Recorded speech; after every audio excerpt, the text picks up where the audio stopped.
Welcome dear student.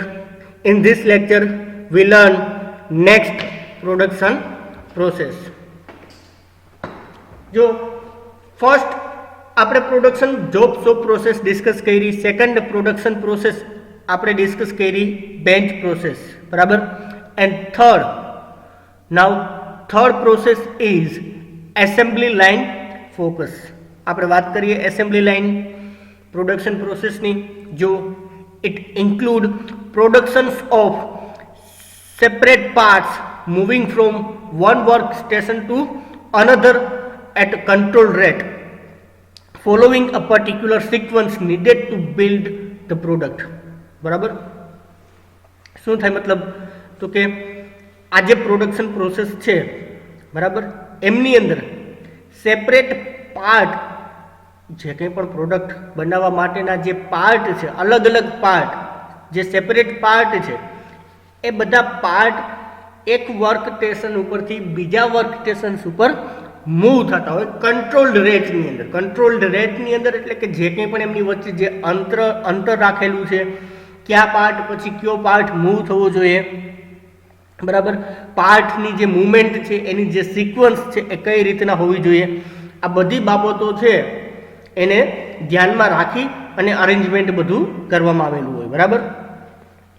અને particular જે sequence છે, જે પ્રમાણેની જે સિક્વન્સ નીડેડ સિક્વન્સ છે, એટલે કે ભાઈ first part A, first second part B, then third part C, જે કંઈ પણ પાર્ટના નામ હોય એ મુજબ તમારે સિક્વન્સ મેન્ટેન રાખવાની હોય અને બિલ્ડ કરવામાં આવે પ્રોડક્ટ, બરાબર. જે એસેમ્બલી લાઇન મેથડ થ્રુ પ્રોડક્ટને બિલ્ડ કરી તમે કહી શકો છો. અગેન એક વખત રીડ કરું છું ફરી વખત. જો it include productions of separate parts moving from one work stations to another work stations at control rate following a particular sequence needed to build the product. અને પ્રોડક્ટ તમે બિલ્ડ કરો છો, બરાબર. Some of the examples are, એના માટેના અમુક examples જેને તમે એક્ઝામ્પલ્સ કહી શકો. Manual assembling of toys and appliances, બરાબર. જે મેન્યુઅલ એસેમ્બલી લાઇન માટેનું એક એક્ઝામ્પલ છે કે જે મેન્યુઅલી ટોયસ બનાવવામાં આવતા હોય, બરાબર, અને અલગ અલગ એપ્લાયન્સીસ જે બનાવવામાં આવતા હોય. Than second thing, automatic assembly of automatic assembly of component on printed circuit board. Printed circuit board છે એના માટેના જે ઓટોમેટિક એસેમ્બલી લાઇનનું એક એક્ઝામ્પલ તમે કહી શકો છો, બરાબર. કમ્પોનન્ટ જે કંઈ પણ પ્રિન્ટેડ સર્કિટ બોર્ડ માટેના જે બનાવવામાં આવતા હોય. તો આ બે એક્ઝામ્પલ છે. એક તમને એક્ઝામ્પલ આપેલું છે મેન્યુઅલ અને બીજું છે ઓટોમેટિક એસેમ્બલી લાઇનનું. એન્ડ ધેન નેક્સ્ટ વાત કરીએ આ classical assembly line. Classical assembly line કોને કહેવાય કે જેમાં રિપીટેટિવ પ્રોસેસ છે કેરીડ આઉટ કરવામાં આવતી હોય, એક જ પ્રોસેસને વારે ઘડીએ રિપીટ કરવામાં આવતી હોય, બરાબર. તો એ છે ક્લાસિકલ એસેમ્બલી લાઇન માટેનું એક્ઝામ્પલ. આ ક્લાસિકલ એસેમ્બલી લાઇન કોને કહેવાય કે જ્યાં રિપીટેટિવ પ્રોસેસીસ છે એ કેરીડ આઉટ કરવામાં આવતી હોય, બરાબર. Then it is product oriented production process, continuous process that uses pre-prepared part or component of a product cold modules. અને અમુક એવી પ્રોસેસ હોય કે જે પ્રોડક્ટ ઓરિએન્ટેડ પ્રોડક્શન પ્રોસેસ હોય, બરાબર, જેની અંદર અમુક પ્રિપેર્ડ પાર્ટ, જે કમ્પોનન્ટ જે છે એ ઉપયોગમાં લેવામાં આવતા હોય અને જેને શું કહેવામાં આવે, મોડ્યુલ્સ તરીકે ઓળખવામાં આવતા હોય. કોને મોડ્યુલ્સ તરીકે ઓળખવામાં આવતા હોય તો કે જે તમે યુઝ કરો છો પ્રોડક્શન્સ માટે પ્રિપેર્ડ પાર્ટ યુઝ કરો છો કોઈ પણ બાબતના, કે પ્રિપેર્ડ કે જે પહેલેથી જ બનેલા કમ્પોનન્ટ છે એને તમે યુઝ કરો છો, બરાબર. તો આને મોડ્યુલ્સ કહેવામાં આવતા હોય. It is not flexible and highly structured, બરાબર. જે પ્રોસેસ છે એ ફ્લેક્સિબલ નથી હોતી, હાઈલી સ્ટ્રક્ચર્ડ હોય છે, બરાબર. એને સ્ટ્રક્ચરના જે ક્રાઇટેરિયા છે, જે ડિઝાઇન કરેલા છે, એ સ્ટ્રક્ચરની અંદર જ એ વર્ક કરી શકે છે. એમાં કોઈ પણ ચેન્જીસ છે એ પછી કરવાપાત્ર ન થતા હોય. જો ફિક્સ્ડ જે કોસ્ટ છે, કોસ્ટની વાત કરીએ તો fixed cost depend upon flexibility of the processes. Process છે એને તમે કેટલા અંશે ફ્લેક્સિબલ રાખો છો જો હાઈલી ફ્લેક્સિબલ છે તો કોસ્ટ પણ ફિક્સ્ડ કોસ્ટ છે એ પણ કેવી થાય, વધુ હોય, અને લેસ ફ્લેક્સિબલ છે તો ફિક્સ્ડ કોસ્ટ છે કેવી રહે, ઓછી રહે. બરાબર. Depends on flexibility of processes. Fixed cost કોના ઉપર આધારિત હોય તો કે પ્રોસેસીસની ફ્લેક્સિબિલિટી તમે કઈ રીતે રાખેલી છે, પ્રોસેસ છે કેટલે અંશે ફ્લેક્સિબલ છે. બરાબર. જો fast food are also a classical examples of repetitive process using modules. Fast ફૂડની વાત કરીએ આપણે તો ફાસ્ટ ફૂડ છે એ ક્લાસિકલ એક્ઝામ્પલ છે જે રિપીટેટિવ પ્રોસેસ છે કે જેમાં મોડ્યુલનો ઉપયોગ કરી અને કંઈક પ્રોડક્ટનું પ્રોડક્શન કરવામાં આવતું હોય તો એના માટેનું એક બેસ્ટ એક્ઝામ્પલ તમે ફાસ્ટ ફૂડને લઈ શકો છો. જો ઇટ અલાઉ મોર કસ્ટમાઇઝેશન્સ, મોર કસ્ટમાઇઝિંગ, કસ્ટમરની જે નીડ્સ છે એના મુજબ તમે એને પ્રોડક્ટ જે છે આપો છો. બરાબર. એમની અંદર વધારે પડતું ફ્લેક્સિબલ તમે તમારા ક્રાઇટેરિયાને કરી શકો છો. જો and the and product in this case can take the end product in this case can take variety of shape, outlook depending upon the mix of modules. બરાબર. આપણે ફાસ્ટ ફૂડ એક્ઝામ્પલ, ફાસ્ટ ફૂડના જે criteria છે એને example લઈને વાત કરીએ છીએ. બરાબર. વધારે પડતું કસ્ટમાઇઝ હોય એમાં મોડ્યુલનો યુઝ કરી અને અલગ અલગ પ્રકારે અલગ અલગ વેરાયટી ઓફ શેપ તમે આપી શકો છો. બરાબર. કઈ રીતે વેરાયટી ઓફ શેપ આપી શકો છો તો કે જે પ્રમાણે તમારે શેપ આપવાનો થાય એ શેપ આઉટલુક તમે આપી શકો છો depending upon the mix of modules. એમાં ઇન્ગ્રીડિયન્ટ્સ તમે જે મોડ્યુલ્સ છે જે પ્રીપેડ છે. બરાબર. જેમ કે સેવ છે, બરાબર, સિંગ છે, મસાલા છે, આ બધા મોડ્યુલ્સ છે જે પ્રીપેડ છે જે તેમાં તમે યુઝ કરો છો. બરાબર. કોઈ કલર છે તો આ બધા મોડ્યુલ્સને તમે કઈ રીતના યુઝ કરો છો, કઈ રીતના એનું મિક્સચર કરો છો, એના આધારે તમે જે પ્રોડક્ટ છે, જે એન્ડ પ્રોડક્ટ છે એને વેરાયટી ઓફ શેપ અને આઉટલુક્સ છે એ આપી શકો છો. બરાબર. That is making of cheese burger by McDonald or manufacturing Harley Davidson bikes or making of a personal computer.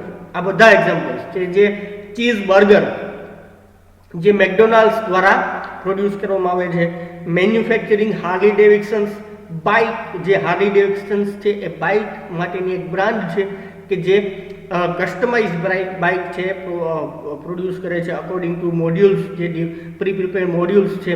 Burgers છે તો એની અંદર પણ પ્રીપેડ મોડ્યુલ્સ જે યુઝ કરવામાં આવતા હોય.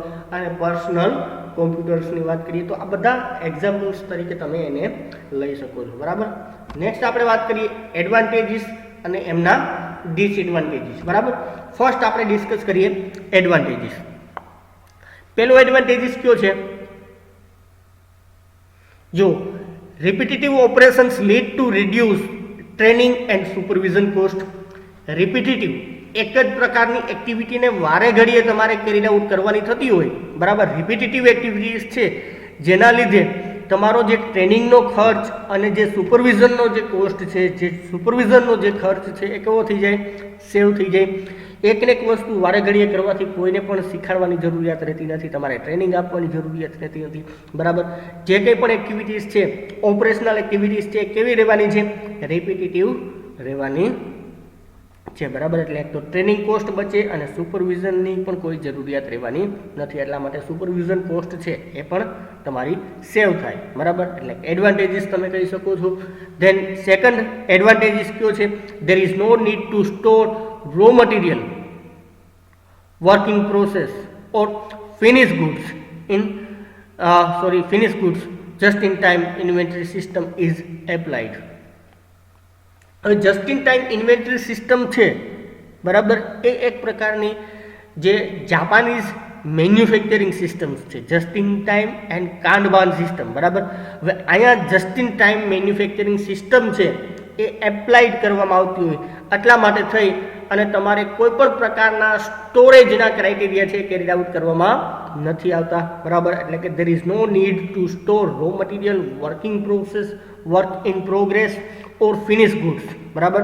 આ ત્રણ પ્રકારના જે કહેવાય ને કે જે સ્ટોર કરવાની જરૂરિયાત રહેતી હોય, ત્રણ ક્રાઇટેરિયા છે. એક તો રો મટીરિયલને સાચવવાની જરૂરિયાત રહેતી હોય.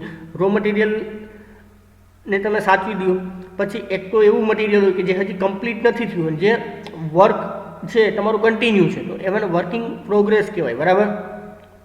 તો એવા જે કંઈ પણ મટીરિયલને તમારે સાચવવાની જરૂરિયાત રહેતી હોય, અને ફિનિશ ગુડ્સ છે એને પણ તમારે સાચવવાની જરૂરિયાત રહેતી હોય, બરાબર. જસ્ટ ઇન ટાઈમ સિસ્ટમ એક આખો કોન્સેપ્ટ છે, બરાબર. સિમ્પલી મારે કહેવું હોય તો કે જે કંઈ પણ રિક્વાયરમેન્ટ છે એ મુજબ જ તમારે પ્રોડક્શન્સ કરવાનું રહેતું હોય આ સિસ્ટમ્સની અંદર. તો આ સિસ્ટમ એવી છે કે જેમાં એક્સ્ટ્રા કોઈ પણ પ્રકારના સ્ટોરેજને પ્રાધાન્ય નથી આપવામાં આવતું. જે તમારી રિક્વાયરમેન્ટ છે, જે ડિમાન્ડ છે, એ ડિમાન્ડ અને રિક્વાયરમેન્ટને ધ્યાનમાં રાખી અને એ મુજબનું જ પ્રોડક્શન્સ કરવાનું આવે. એટલે રો મટીરિયલ પણ એ પ્રમાણમાં જ મગાવવામાં આવે. જે કંઈ પણ કામ છે એ જ્યાં સુધી થતું હોય, બરાબર. અને જેવું તમારી કોઈ પણ પ્રોડક્ટ કમ્પ્લીટ થઈ જાય એટલે એને ડાયરેક્ટલી સેલ કરવા માટે જવા દેવામાં આવે. એટલે કોઈ પણ પ્રકારના સ્ટોરેજના ક્રાઇટેરિયા તમારે રિક્વાયર રહેતા નથી. તો તમારા માટે આ બધી બાબતોને મેનેજ કરવાની ઝંઝટ નીકળી જાય, બરાબર. એટલે એક પ્રકારનો એક એડવાન્ટેજીસ થયો. Then scheduling is based on building various models. So it is very scientific. Scheduling છે, બરાબર, એ અલગ અલગ મોડેલ જે તમે બનાવો છો, જે કંઈ પણ જે તમે પ્રિપેર કરો છો, જે પ્રોડક્ટ તમે બનાવો છો એના બેઝડ ઉપર ડિસાઇડ કરવામાં આવતા હોય. એટલે કે સાયન્ટિફિક વે થ્રુ સાયન્ટિફિક મેથડનો યુઝ કરી અને શેડ્યુલિંગ છે એ નક્કી કરવામાં આવતા હોય, બરાબર. તો that is advantages for company or operations. Again cost are known due to prior experience. Cost are known due to prior experience, બરાબર. જે પ્રાયર એક્સપિરિયન્સ છે એના બેઝડ ઉપર જ તમને ખ્યાલ છે કોસ્ટનો પણ. કોસ્ટ કેટલી લાગવાની છે, કોસ્ટ કેવી લાગવાની છે, કેટલો ખર્ચો થવાનો છે, આ બધી બાબતો છે એનાથી તમે વેલ એડવાન્સ વેલ પ્રિપેર્ડ હો. એટલે તમારે કોઈ પણ પ્રકારના સડન ક્રાઇટેરિયાને ધ્યાનમાં લેવામાં ન આવતો હોય, બરાબર. અને સડનલી એક્સિડેન્ટલ કોઈ પણ કોસ્ટ તમારે અકર ન થાય. જેટલી કોસ્ટ લાગવાની છે એ બધી કોસ્ટનો આઈડિયા તમને એડવાન્સમાં જ હોય. Suitable for standardise product with customise requirement. કેના માટે સુટેબલ છે? તો કે સ્ટાન્ડર્ડ પ્રોડક્ટ માટે આ મેથડ, આ પ્રોડક્શન સિસ્ટમ છે, બરાબર.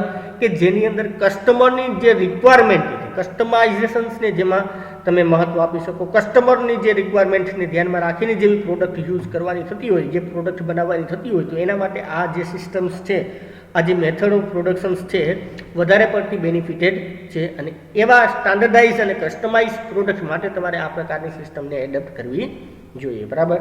Trained operators are higher.